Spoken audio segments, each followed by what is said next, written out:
So Rajender Reddy Singasani ఏమంటారు brother? BJP చేసిన మంచి అనేది లేదు, ముంచే పనులే ఎక్కువ. Correct brother. హిందూ ముస్లింల మధ్య చిచ్చు పెడతాడు. ఎందుకు పెడతాడు? వాళ్ళు ఉన్న జనాభా ఎంత?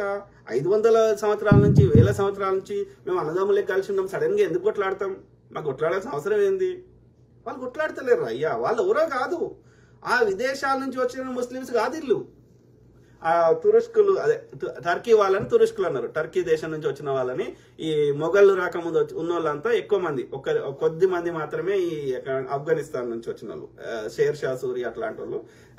కానీ ఎక్కువ మంది మాత్రం ఈ ఈ టర్కీ నుంచి వచ్చిన వాళ్ళు ఉన్నారు. తర్వాత పర్షియా నుంచి, టర్కీ తర్వాత పర్షియా. ఓకే, సో పర్షియా తర్వాత మంగోల్ లేకపోతే మొఘల్. ఓకే, సో అంటే పర్షియాకి మంగోల్కి పెద్ద డిఫరెన్స్ లేదన్నట్టు. అంటే ఇవన్నీ ఇస్లామిక్ గా ఇస్లామైజ్ చేయబడ్డాయి, ఇస్లామిక్ కన్వర్ట్ కాబడ్డాయి. ఓకే, సో కాబట్టి ఇప్పుడు మన దగ్గర ఉన్న ముస్లిమ్స్ ఏమంటారు? తుర్కోళ్ళు అంటారు. తుర్కోళ్ళు అంటే ఏంది? టర్కీకి చెందిన వారు అని అర్థం. అంటే స్టార్టింగ్ లో టర్కీ చెందిన వాళ్ళు వచ్చిర్రని అర్థం, ఈ ఢిల్లీ సుల్తాన్లు. ఓకే, ఆ తర్వాత ఈ పర్షియాకి సంబంధించిన వాళ్ళు వచ్చిర్రని అర్థం. ఆ తర్వాత ఢిల్లీ సుల్తాన్ల కాలం అయిపోయాక మొఘళ్ళు అంటే మంగోలియానికి సంబంధించిన వాళ్ళు మొఘళ్ళు. Okay, simple. సో వాళ్ళు మనము ఒక దాదాపు 1200 సంవత్సరం నుంచి ఇలా దాదాపు అంటే 800-900 సంవత్సరాలు అవుతుంది. 800 సంవత్సరాలు అవుతుంది తక్కువ. సో 800 సంవత్సరాల నుంచి అన్నదమ్ములకు కలిసి ఉన్నాము. ఇవాళ ఎందుకు కొట్లాడతాం? కొట్లాడతలేం. కేవలం హిందువులను కొట్టి ముస్లింలు కొట్టిరని ఈ బ్రాహ్మణుడు ప్రచారం చేస్తున్నాడు. ఇది ఆ బ్రిటిష్ వాడు పెట్టిపోయాడు కొట్లాట. ఆ బ్రిటిష్ వాడు వెనకాలండి వాంతోడు చేయించింది కూడా వీళ్ళే. ఓకే, ఈ కొట్లాట ఉంటే చాలు వీని దోపిడి నుంచి, వాడు బ్రిటిష్ వాడి దోపిడి నుంచి ప్రజల దృష్టి మరల్చడానికి వాడిని ఇద్దరు కలిసి ముస్లింస్ హిందువులు కలిసి వెళ్ళిపోమంటారని వాడు ఇట్లా చేసిండు.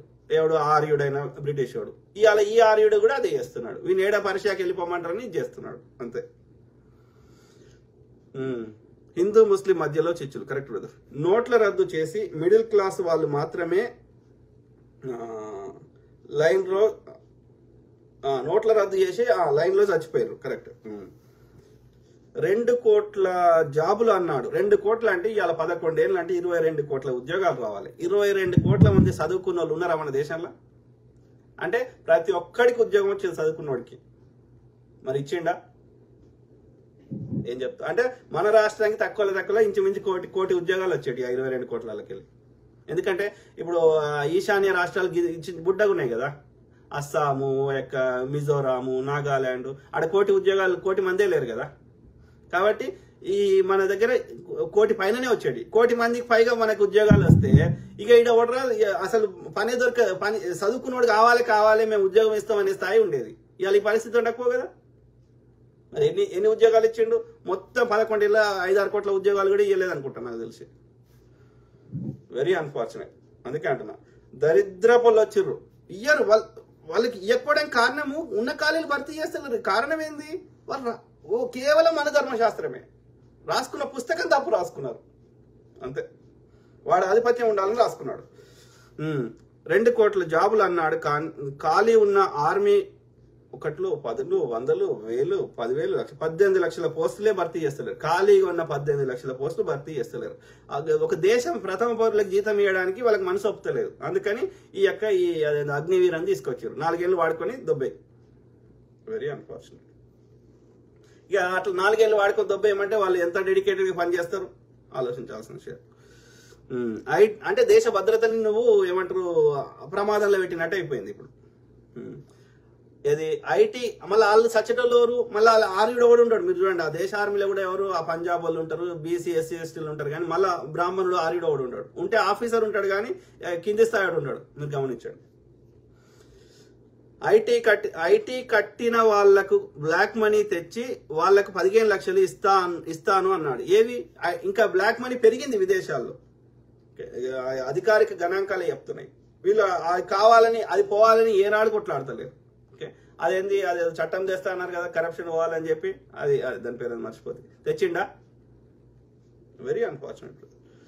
హిందీ నేర్చుకోవాలని తమిళనాడు వాళ్ళ మీద పడ్డారు. ఎందుకు అంటే అక్కడ కూడా నార్త్ ఇండియాస్ అక్కడ పోయి ఎందుకంటే ఇక్కడ ఏమైతుంది సౌత్ ఇండియాలో హిందీ రాకపోవడం వల్ల వాళ్ళు అనుకుంటున్నారు అది హిందీ రాకపోవడం వల్ల వీళ్ళని కన్విన్స్ చేసి మేము ఇక్కడ రాలేకపోతున్నాం, ఇక్కడ దోసుకోలేకపోతున్నాం, కాబట్టి వీళ్ళకి కూడా హిందీ వస్తే మేము ఇక్కడ కూడా వీళ్ళని ఎరిపప్పాలని చేసి ఇక్కడ అధికారంలోకి వద్దామని ట్రై చేస్తున్నారు. అది సింపుల్ అంతే. రాజేష్ మామిడిపల్లి ఏమంటున్నారు, చదువుకున్న వాళ్ళు కూడా కొంతమంది అంధభక్తులు ఉన్నారు. Correct brother. ఒకటే బ్రదర్, చదువుకి సంబంధం లే ఇక్కడ, ఒకటే దోపిడి మెంటాలిటీ ఉన్న వాళ్ళందరూ అంధభక్తులుగా ప్రవర్తిస్తారు. వాళ్ళకి తెలుసు రియాలిటీ, కానీ they just want to promote. ఇప్పుడు మన దగ్గర చదువుకున్న వాళ్ళు కానీ లేకపోతే ఈ యొక్క ఇప్పుడు టీడీపీలో ఉన్న వాళ్ళు చదువుకోలేదా? చంద్రబాబు నాయుడు చదువుకోలేదా? ఎంఏలో చేసిండు, మరి ఎందుకు మద్దతు ఇస్తున్నాడు? పవన్ కళ్యాణ్ చదువుకోలే కానీ. సో మార్వాడీలు ఉన్నారు, కొంతమంది చదువుకున్న వాళ్ళు ఉన్నారు, ఎక్కువ మంది చదువుకునే వాళ్ళు ఉన్నారు. ఆయన ఎందుకు మద్దతు ఇస్తారు? ఎవడైతే దోపిడి మెంటాలిటీ ఉన్నదో వాడికి మద్దతు ఇస్తాడు బీజేపీకి. ఎందుకంటే వీడిని దోసుకొని ఇస్తాడు, వీనికి శిక్ష లేయడు, వీడిని జైల్లో పెట్టాడు, వీడిని ఏం చేయడు. రెండోది, వీడు దోసుకున్న దానికి వానికి వాటాలు వస్తాయి. అంటే దోసుకునే వాళ్ళందరూ ఒక 2%, 3%, 5% వాళ్ళు బీజేపీ సంబంధించిన వాళ్ళు, గుజరాతీ వ్యాపారులు లేకపోతే ఈ బ్రాహ్మణులు, వీళ్ళు మాత్రమే సుఖంగా ఉంటారు బీజేపీ పాలనలో. మిగిలిన 99% మంది సామాన్యులు వాళ్ళందరిది దోసుకోవడమే ఉంటుంది, వాళ్ళందరూ బాధపడే ఉంటుంది. అంటే ఈ దోసుకునే మెంటాలిటీ ఉన్న వాళ్ళే బీజేపీ సపోర్ట్ చేస్తారు. Let's make it simple. మిగతా వాళ్ళకి దొడ్డు రేషన్ బియ్యం ఇస్తాడు, బతకాలి కాబట్టి, బతికితే వాళ్ళకి సేవ చేయొచ్చు కాబట్టి. ఉత్తర భారతదేశంలో దక్షిణ భారతదేశంలో కూడా ఉన్నారు. Correct brother. దోపిడి మెంటాలిటీ ఉన్నాడు, అంతటా ఉంటాడు. ఒక వ్యభిచారిని ఉంది, ఇలా బీజేపీ వచ్చినాక ఏంది, గతంలో రైడ్లు అయ్యేటి, ఇవాళ ఏంది వ్యభిచారానికి శిక్షలు లేవు. పిల్లల్ని పెంచడానికి వ్యభిచారం చేసుకుని బతకొచ్చు అని వాడు బ్రాహ్మణ్ ద్వారా తీర్పులు ఇప్పిస్తారు కోర్టు కూడా. కరెక్టా? అదే నిజమైతే ఓకే, మోడీ వాళ్ళ అక్కనో చెల్లెనో వ్యభిచారం చేస్తా అంటే మోడీ ఒప్పుకుంటాడా? చెప్పండి. మాధవిలత విరించి హాస్పిటల్ మాధవిలత ఆమె కానీ ఆమె బిడ్డని కానీ వ్యభిచారం చేస్తా అంటే ఒప్పుకుంటుందా? అంటే మళ్ళీ ఆ వ్యభిచారులు ఎవరైతారు? ఆ దేవదాసులు ఎవరైతారు? ఆ జోగిన్లు ఎవరైతారు? మళ్ళీ బీసీ ఎస్సీ ఎస్టీలే. అంటే ఏ పైసలు రాని పనులు కానీ, సండాస్ ఎత్తే పనులు కానీ, రోడ్లు ఊడ్చే పనులు కానీ, చెప్పులు కుట్టే పనులు కానీ, మంగళ పని, సాకలి పని, లేకపోతే ఇంకా ఏవైనా నీచము అని అనుకునే పనులన్నీ కానీ, లేకపోతే మళ్ళా ఇది ఈ యొక్క వీళ్ళని టచ్ చేస్తేనే నేరం అన్నప్పుడు మరి ఆ పని చేసేటప్పుడు టచ్ చేయవా ఆమెని? దేవదాసుని టచ్ చేయడాడు మనం. అంటే ఆ సుఖంకి మాత్రం టచ్కి సంబంధం లేదు. అంటే వీడికి టచ్ కాదు ముఖ్యం, కేవలం వీడు ఏదన్నా కారణం చూపెట్టి మనల్ని ఇట్లా నీచం చేయాలి. Simple. Okay. So very unfortunate. అంటే వాడు ఎందుకు లీగలైజ్ చేసిండు ఆ వ్యభిచారం అంటే వానికి సుఖం కావాలి ఈ బ్రాహ్మణుడికి. ఓకే, కాబట్టి వాడు దాన్ని లీగలైజ్ చేసిండు, అంతే, అంతకుమించి లేదు. ఓకే, సో అది కాదు కదా. అట్లయితే వాళ్ళ భార్యలతో చేయించండి వ్యభిచారం, వాళ్ళ బిడ్డలతో చేయించండి, అది మంచిదైతే. ఆడదానికి ప్రాణం లేదు, ఆడది ఆలోచించలేదు, ఆమెకు బ్రెయిన్ లేదు, ఆమెకు కాళ్ళు చేతులు లేవు, కేవలం ఏమి కష్టపడకుండా వచ్చిన కొవ్వు పదార్థాన్ని అమ్ముకొని బతకొచ్చు. ఆమెను వస్తువు లెక్క, ఒక బొమ్మ లెక్క ట్రీట్ చేయండి. ఆ బొమ్మ ముసలిదైపోతే తీసి గంజిలో వారేయండి. ఆమెకు ఎమోషన్స్ ఉండయి, ఫీలింగ్స్ ఉండయి. ఓకే, అందులో ఆడది ఒక్కటే సుఖపడుతుంది, లేకపోతే మొగోడు ఒకటే సుఖపడతాడు, ఆడది సుఖపడదు కదా. ఆమెకు నచ్చినంతో చేస్తే ఆ స్త్రీ అయినా పురుషుడైనా ఇద్దరు సుఖపడతారు, సుఖప్రాప్తి ఉంటుంది కదా. అందులో ఒక ఆ యొక్క మొగోడు ఒకటే తృప్తి పడి ఆడది అయితలేదు అంటే ఆమె ఏమంటారు, ఆమె మనసును చంపుకొని చేస్తుంది అన్నట్టే కదా. అంటే శరీరాన్ని ఏమంటారు హూనం చేసుకుంటుంది, సుఖరాగాలు తెచ్చుకుంటుంది, నాశనం చేసుకుంటుంది. ఆ సుఖరాగాల్ని మళ్ళీ వేరే వాళ్ళకి వాడు భార్య దగ్గరికి పోయి వాడంటిస్తున్నాడు, సమాజం నాశనం అవుతుంది కదా. అంటే ఎందుకు వచ్చింది ఇదంతా? వాడు రాసుకున్న పుస్తకం తప్పు ఉంది, వాడు మనవాద పుస్తకంలో రాసుకున్నాడు. ఇది స్వర్గం అంటే ఆడది బట్టలు లేకుండా నాట్యం చేస్తే, రంభ, ఊర్వశి, మేనకలు, తిలోత్తములు చేస్తే ఇట్లోకి వెళ్ళి భావప్రాప్తి వస్తుంది, సుఖం వస్తుంది అని వాడు రాసుకున్నాడు పుస్తకం, అంతే. ఓకే, సో అట్లా కాదు కదా. అట్లయితే ఎవరు ఇప్పుడు అదే కరెక్ట్ అయితే మరి ఈ స్త్రీలందరూ పాపం నిజంగా కష్టపడుతున్న వాళ్ళు, జెన్యున్ గా వాళ్ళు కైకిలకి ఎందుకు పోతారు? పొద్దుగంతా ఎండలో కూర్చుండి కైకిలు పోయి మొత్తం శరీరం అంతా హూనం చేసుకొని, నల్లగా చేసుకొని, ఎండ మచ్చలు తెచ్చుకొని పొద్దుంతా లేచి 200, 300 కైకిలు ఎందుకు చేయాలి? అందరు ఒళ్ళు అమ్ముకుంటే అయిపోయి కదా, అది మంచిదే కదా. ఇంకా తెలంగాణలో వచ్చావా ఆడ రోడ్డు మీద ఇట్లా సింపుల్ టెంట్ వేసుకొని పొద్దుగాల వేస్తే వంటలు చేసి ఎందుకు అమ్ముకోవాలి? వాళ్ళు అమ్ముకుంటే అయిపోయాయి కదా వీళ్ళు చెప్పిన లాజిక్ ప్రకారం. అంటే ఏడికి పోతుంది సమాజం అనేది ఒక ఆడమ్మకి ఇష్టం ఉన్నది, వాళ్ళిద్దరికి ఫీలింగ్స్ వచ్చినాయి చేసుకొని, అది మనకు సంబంధం లేదు. ఓకే, అలా వ్యాపారం లేదు కాబట్టి. ఓకే, అది వాళ్ళ వ్యక్తిగత విషయం. కానీ నువ్వు అమ్ముకోవచ్చు అని లీగలైజ్ సర్టిఫికేట్ ఇస్తున్నావు చూసినావా? అది వాళ్ళకి. మరి వాళ్ళ భార్యని పిల్లల్ని చేసేది ఉంటే చెప్పియండి. అంటే నేను చెప్తున్నా ఇక్కడ వీళ్ళు ఎందుకు తెచ్చిన ఈ టాపిక్ అంటే, ఈ బీజేపీ అనేది వాళ్ళ ఆలోచన విధానం ఎట్లుంది, ఎవరైనా సరే ఓకే అడ్డదారులలో సంపాదించుకున్నా అడ్డమైన పనులు చేసినా వాళ్ళకి మద్దతు ఇస్తాడు. ఎందుకంటే వాళ్ళ దాంట్లోకి వెళ్ళి వాటాలు మూటాలు కానీ వానికి సుఖం కానీ వానికి ఏదో ఒక లాభం చేకూరుతుంది కాబట్టి. అంటే వాడి పొక్కనే చూసుకుంటాడు కానీ ప్రజలు బాగుపడాలి. ఇది తప్పు.